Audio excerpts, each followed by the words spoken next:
Bonjour, welcome back to the kitchen. I'm here today with a most requested recipe. I've got a number of requests for this recipe on the website, so I thought I'd come on here today, it's a rainy old day, and show you how to make Newfoundland molasses raisin bread. So to begin, in my pot here I have 2 cups of fresh milk. 2% I'm using. You can use carnation half and half, or whatever you have on hand is fine. And what I'm going to do is just heat that till I just start to see some little bubbles forming around the side, and it's at a nice temperature. You don't want to heat it too much because you don't want to kill the yeast. Now, in the meantime, I'm going to take my bowl, and in that I'm going to put 4 cups of all-purpose flour in the bowl. I'm just using this 5 Roses, never bleached. I don't like extra chemicals in my flour, so I always use unbleached, unless, like I said, a recipe called for other, which rarely do you see. To that, I am going to add my instant yeast. This is a quick rice yeast. You can use traditional yeast if you prefer. Just be sure to proof it first, and then it'll go in with the liquid, not with the dry. So for this recipe, a lot of molasses raisin bread calls for 1 pack. I find 2 packs because molasses and raisins are both heavy. So in 1 pack of yeast, there is 2 1/4 teaspoons. So I'm going to add 4 1/2 teaspoons of instant quick rise yeast, and then like a 1/2 teaspoon in the bowl. I'm also going to add my sugar, which is 3/4 of a cup. Keep an eye to your pot while you're doing this. So 3/4 cup of just regular granulated sugar. I can start to see, yeah, my milk is heated up enough now. I'm just getting a few little bubbles on the side. I don't know if you guys can see that or not. Probably not. But what I'm going to do now is turn off that burner. I am going to set it over here because, again, you want it kind of lukewarm. You don't want it too hot because you'll kill yeast. And to that, I'm going to use 3 tablespoons of real butter. I'm using salted. You can use unsalted if you prefer. And I'm putting that in there now so that can melt. If your, if your milk wasn't too hot, you could certainly add melted butter. But today, mine is nice and warm, so I'm actually just using the cold butter. I'm also going to be using shortening today. You can absolutely use all shortening. You can absolutely use all butter. I like to use shortening and butter. Butter for the flavor, shortening because I find it keeps the bread kind of fresher and a little more moist for a longer amount of time. So in here now I've got my flour and my instant yeast and my sugar. I'm going to add 1 1/2 teaspoons of salt, and this is very optional. I'm only adding cinnamon because I heard it's good for your blood sugars and your sugar levels in your body. You can totally leave it out, but for today's recipe, I'm going to add a teaspoon. This is a 1/2 teaspoon measure, so I'm going to add 2. And it just adds a little extra flavor as well. It's kind of nice. So, and now what I need to do is take my shortening, so 3 tablespoons of butter, 3 tablespoons of shortening.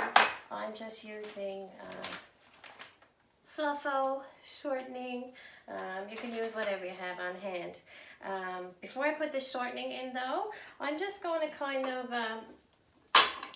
give that a little whisk around, just to kind of combine the flour, the sugar, the cinnamon, the salt, the yeast. Kind of coat everything around. It smells delicious with the cinnamon. And now that I have that kind of sifted through, I'm going to take my shortening and I'm going to just kind of pop it in there. And with my hands, what the good Lord gave ya, I'm going to kind of rub that into the flour. So just basically I'm kind of pinching and rubbing the flour, the sugar, the spice, the yeast, all into the shortening. Just to break it up and evenly spread it throughout the mixture. And it'll feel like, not quite like a pastry, but smaller, even smaller, smaller than peas. It'll kind of go like little grains of rice maybe? Yeah, something like that. Yeah, just rub it all in. Make sure I don't forget my yeast this time. Yeah, so now we got to do, okay, so I'm going to set this bowl aside now, sort of, just in front of me, make a little well in the center. I am going to take back my milk and butter, and you can see that mine was quite hot because now my butter is just about melted all together, and yeah, it's still a little tiny bit hot. I'm just mixing it now just to make sure all the butter is melted and broken up. Now, the other thing I'm going to add here, so I got 2 cups of milk. I'm using just a little tiny bit over because my bread pans are a little bigger than the norm. And then I'm going to put 1.5 cups of lukewarm water into this. If yours is super hot, feel free to use cold water, just to make sure again that you don't kill your yeast. So, lay that aside. And I'm just going to take my 1.5 cups of water, pour it right in there with the milk and the butter. Give it another little stir. And I'll check the temperature again, and that feels perfect right now. I'm going to now add, be kind, oh, bloopers. Anyway, I'm going to take my molasses, which is 1/4 cup. Check out this jug. We sure like molasses in this house. We got that at Costco. My sister got it for me actually. So now I'm going to take this 1/4 cup. Thank God I have another spoon. And I'm going to put this molasses in with the milk and the water and the butter. Now, I got 1/4 cup. Don't think you're going to be all cool and put more than 1/4 cup and think that your recipe is going to be wonderful. It may be, I'm sure. But molasses is very, very, very, very, very heavy in bread, which is why I used a little extra yeast. And yeah, you want to be careful not to make it too heavy. Now I'm going to bring this around to show you now. So now I have kind of like a coffee looking mixture, which is lukewarm. Make sure to test it, because if it's too hot, it will kill the yeast. I can't repeat that enough. Now I'm going to take this and I'm going to put it right in my bowl. Right down the center. Smells really yummy. Make sure you get it all. You can see how heavy the molasses is. Some of it actually kind of not really stuck to the bottom of the pot, but it's in there.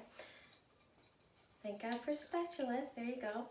Now, what I need to do now is just give this a good stir.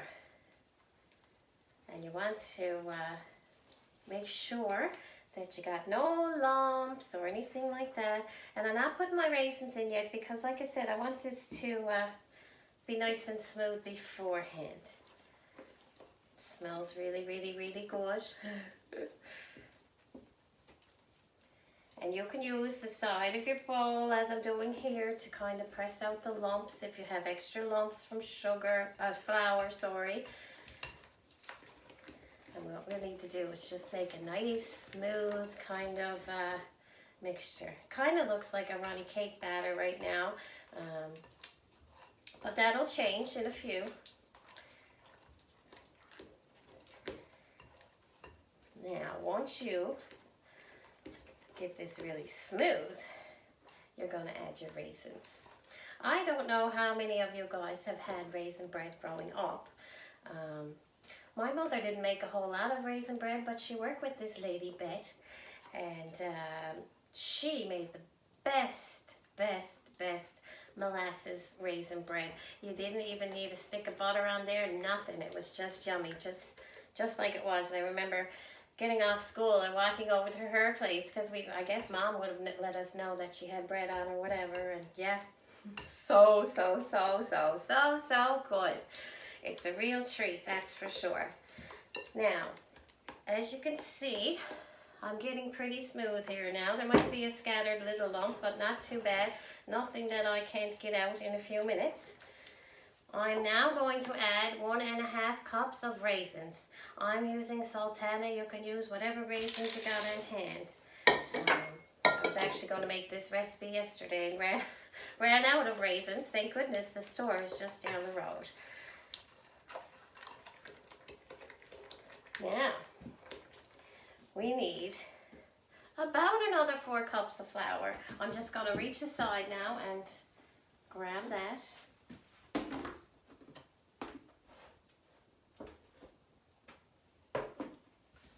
There we go. Not bad, just about full 4 cups. And we're going to add this maybe about 1/2 cup or so at a time. I just like to take a handful and work it in, smoothing each one out until you don't see the flour anymore. I'll be super excited to have some of this today. I don't make it often because it's super delicious. It keeps getting in your mouth. And yeah, so I just use it as a treat sometimes. Try to stay away from too much breads with all the carbs. But yeah, they're super yummy. You can see now I'm starting to get a little bit thicker. Add some more. And I typically use my big steel bowl for this, but for today I'm going to use this one. It's a lovely bowl. It was given to me by my husband's Uncle Sean. Yeah, he came to the house one day with something and I'm like, my goodness, that's a beautiful bowl. I said, you can bequeath that to me when you're done. And he's like, really? I'm like, really? He's like, we had it catching rainwater, so here you go. And I'm like, oh my goodness. Pampered chef to boot. Some people don't know the value of things. At least it's appreciated more now. Maybe I should bring them down a loaf of this bread. If they're home, I know they were traveling to Brian's sister's place, and then they were in Toronto up to see Eugene and stuff. So yeah, I'm not sure if they're back yet. As you can see by my face, I'm starting to work up a sweat. This gets very heavy, but continue to put in more flour until you just can't anymore, and then you can get in there with your hands if you like. You could switch over between left and right too, so you just don't get, you know, one right arm pumped up more than the other. Yeah, so as you can see now, I'm actually starting to come to a ball. So, a little more flour. Getting really, so when it gets to the point where it's really hard to mix, you are going to then take a little more flour and you're going to take your bowl scraper and scrape off your wooden spoon. People ask me if it's necessary to have a wooden spoon. It absolutely is. I can't tell you why, it just works. And I'm going to scrape down the side of my bowl now. And I can kind of turn that over a little bit with my scraper. We're still going to use a little more flour. You will see me using a little more flour than what's on the recipe, and that's because my pans are a little tiny bit bigger than most. There are some nice pans too.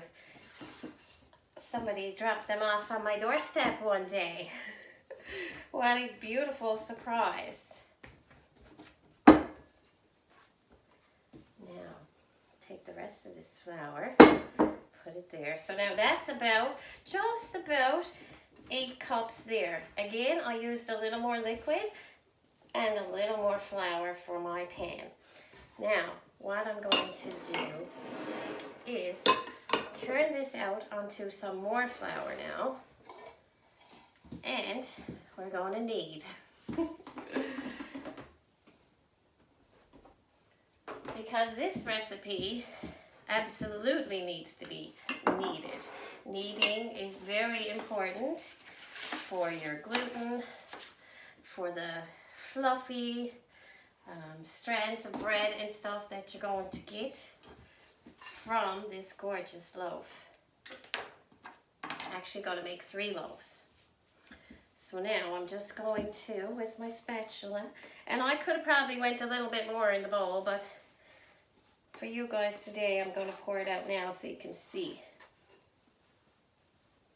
Now I'm just going to actually get every little bit out because you're going to put it back in this bowl in a few minutes.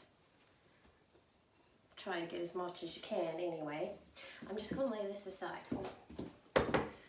Okay, so now I'm going to scrape off my scraper, pass over my flour, get that raisin in.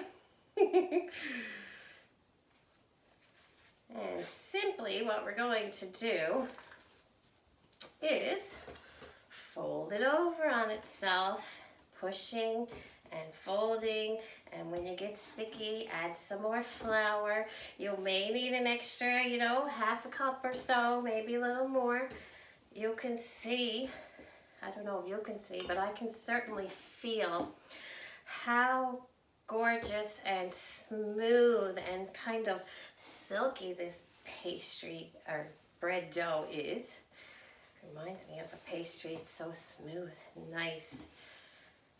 One of these days I may come on here and make some homemade pretzels for you guys. Those are so good. So now what I'm going to do is just continue kneading like this. So folding and pushing and folding and pushing. There's something about kneading bread that is so relaxing, that is so satisfying. I don't know, I love it. It relaxes me, it makes me feel all warm and fuzzy. Love to knead bread. I could be here for all day. However, I'm sure you guys don't want to be here all day. So what I'm going to do is, I'm pretty much done here now actually, so maybe I'll just stay here. So you want to knead this for about 3, no, maybe more, maybe like 5 to even 10 or 15 minutes. Yeah, I know, it seems like a long time, but like it makes such a difference to the fluffiness of your bread. It really, really and truly does. And this recipe doesn't call for eggs like my other recipe. So yeah, you absolutely want to knead the bread. And you only want to add enough flour so that it's not sticky anymore. Like you can have a little bit of tackiness to your loaf of bread and yeah. Let's see, or your ball of dough, I should say, because it's not going to be a loaf of bread now for another little while. And what I'm actually going to have to do for sure is make 2 videos because you're going to need to know how to put it in your beautiful bread pans. So I'm going to let you guys go there. I'm going to continue kneading for a few minutes. I'm going to grease my bowl. I'm going to pop my dough in there, flip it over, cover it with a tea towel, and then I'm going to let it set in a nice warm place. I got the oven light on in my wall oven, and I'm going to set it in there till it's about double in size, and then I will absolutely come back and show you the rest. Okay, see you soon. Bye.